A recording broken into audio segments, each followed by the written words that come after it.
सकाळीच आज बाहेरचे कामं सगळे उरकले होते आणि आज घ्यायचा होता मला कूड. आता ही माणसाची कामं आहात पण आमच्या घरची माणसं करणार नाही, कारण की बकरं मी वागवतो. तर त्याला जे पाहिजे ते मलाच करावं लागेल. आता मंदातली ठुनी झाली होती ढिल्ली, तर मग आता त्या ठुनी बसवायची होती. पहिले दर करून घेतला आणि मग म्हणजे दर म्हणजे खंदून घेतलं. त्याच्यात ठुनी बसून पाहिली तर ते काही बसे नाही, लई मोठी झाली होती.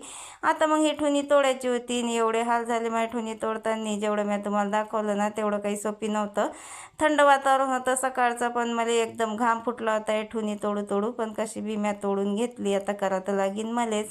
ठुनी तोडून घेतली ना आता बसून पाहिली दारात म्हणजे खड्ड्यात. तर मग बरोबर बसली तर मग मस्त अशी शिनारून घेतली सब्बलनं, म्हणजे फिट करून घेतली. आणि त्याच्यावर सारू नाही घेतलं म्हणजे पाण्यानं फिट येते ते. आता बांबू पाहिजे होता मला एक बंडाटी करायसाठी, तर बांबू बी फाकून घेतला मी. एकाचे 2 करून घेतले मस्त असे बांधून घेतले. आईला घेतलं होतं सोबती. एक जण पकडायला असलं ना का बरोबर लाईनीत बांधता येते मग. आणि मस्त असं 2-4 ठिकाणी बांबू बांधून घेतला मी. पसारा आवरला आणि आता चहा घ्यायचा होता मला, कारण साखरपाणी घेऊनच मी लागली होती या कार्यक्रमाला. कारण सकाळचं वातावरण थंड असते आणि सकाळचे कामं उन्हाचे बाहेरचे झाले का मग घरात स्वयंपाक पाणी करता येते. मस्त असा चहा शिजला आणि चहा पिऊन घेतला. पसारा आवरला आणि भांडे जिन्यावर नेऊन ठेवले.